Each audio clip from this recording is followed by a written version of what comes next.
Mega KV నోటీసులు కవితమ్మ వచ్చింది. కేసీఆర్ ఏం తప్పు చేశారని ఇచ్చారు. రైతులకు నీళ్లు ఇవ్వడం ఆయన చేసిన తప్ప. కాళేశ్వరం కమిషన్ కాదు, కాంగ్రెస్ కమిషన్, రాజకీయ కమిషన్.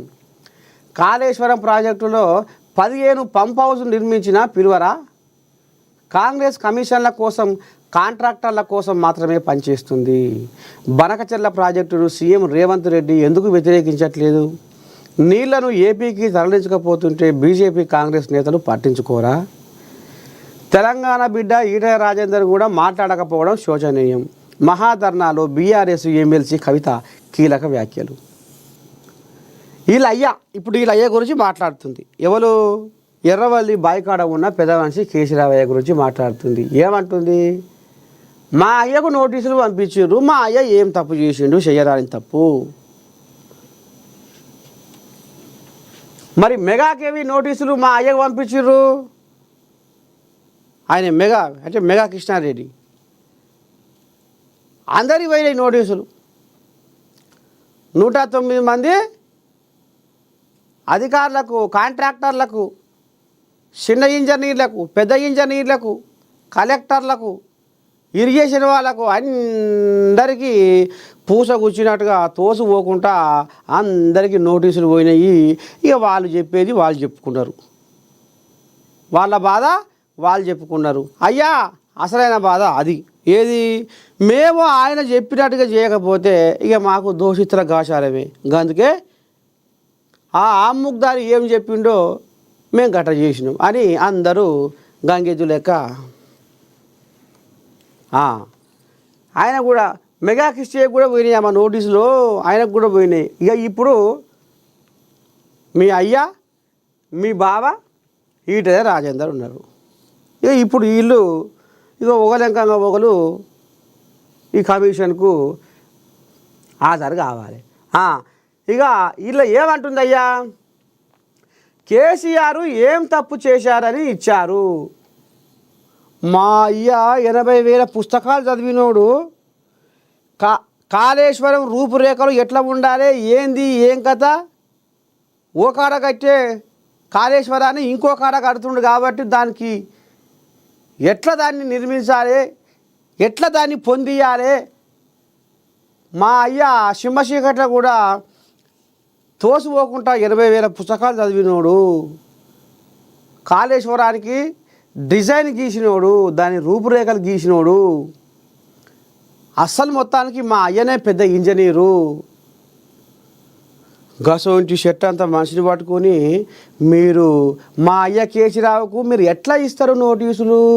ఏ లెక్కన ఇస్తారు మీరు నోటీసులు? ఏ తారీఖున ఇస్తారు? మా అయ్యకు పదవి ఊసిపోయినాక ఎర్రవల్లి బాయికాడ ఉంటుంటే మీ కళ్ళకు కానొస్తలేడా మా అయ్య?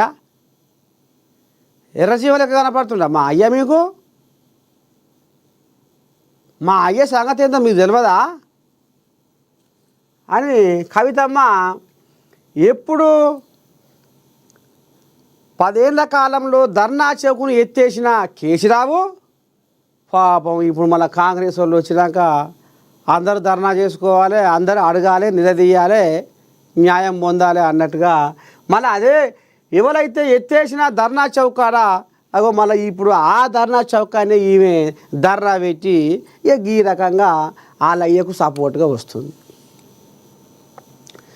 ఇక మరి ఈమెకు ఏమన్నా మరి బీఆర్ఎస్ కోల్యాగలకి ఇట్లా ఏమన్నా మరి షెడ్డో పడ్డో ఏమన్నా దాపు ఉన్నాయా, మద్దతు వలుపుతుర్రా, ఏంది ఏం కథ అంటే బీఆర్ఎస్ కోల్యాగలు ఒక్క కోల్యాగ కూడా ఆటంకన మళ్ళీ చూడలేదులా. ఇక వీళ్ళనో వాళ్ళనో ఇక 10 పరకు ఇచ్చి పిలిపించుకొని ధర్నా పెట్టుకుంది. జాగృతి జెండాలు పట్టుకొని ఇక ఆడ జరసేపు అటో ఇటో ఆడంగా గిడంగా చిన్నగా ఇక స్లోగన్స్ ఇక ఇదో అదో మా అయ్య పులాయ, మా అయ్య ఆదాయ, మా అయ్య ఇదాయ, మా అయ్యకు నోటీసులు ఇస్తే తెలంగాణ జనాలకు ఇచ్చినట్టే, తెలంగాణకి ఇచ్చినట్టే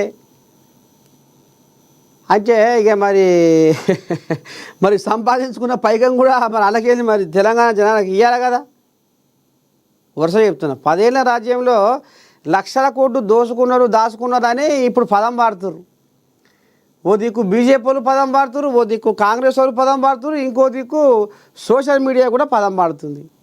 మరి ఇవాళ కాళేశ్వరం కమిషన్ మరి ఇవాళ మీ అయ్యకు నోటీసులు ఇస్తే తెలంగాణకి ఇచ్చినట్టు అని అంటున్నావు కవితమ్మ. మరి తెలంగాణ పేరు మీద 10 ఏళ్ళ కాలంలో బొచ్చడంత దోసుకున్నట్ట, మరి ఆ పసలేందుకో మరి మీరు తెలంగాణ జనానికి ఇస్తలేరు అనేది సోషల్ మీడియా కూడా కూస్తుందిలా. ఇగో ఇది కథ, ఇది వ్యవహారము.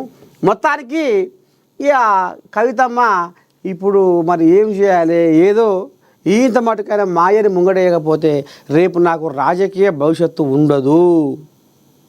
నేను ఎప్పుడు టీవీలల్లో పేపర్లల్లో కనబడుతూనే ఉండాలి, జనాల నాలుకల మీద నా పేరు నాట్యం ఆడుతూనే ఉండాలి అనేది ఇప్పుడు కవితమ్మ అంబయముల్లా. మొత్తానికి అడుగున అయ్య ముచ్చట ముంగటేసుకొని మా అయ్యకు మీరు ఎట్లా నోటీసులు ఇస్తారు, మా అయ్య చెయ్యరాని తప్పు ఏం చేసిండు, మీరు నోటీసులు పంపించవలసిన అవసరం ఏమొచ్చింది, మా అయ్య సొక్కం పూసా అని ఇక కవితమ్మ శరానికి వచ్చి ఇక నిన్న ధర్నా చౌకాడ ధర్నా సురువు చేసి ఇక ఓ 4 ముచ్చట్లు మాట్లాడిపోయింది అనుకోరాదురి. మొత్తానికైతే ఇక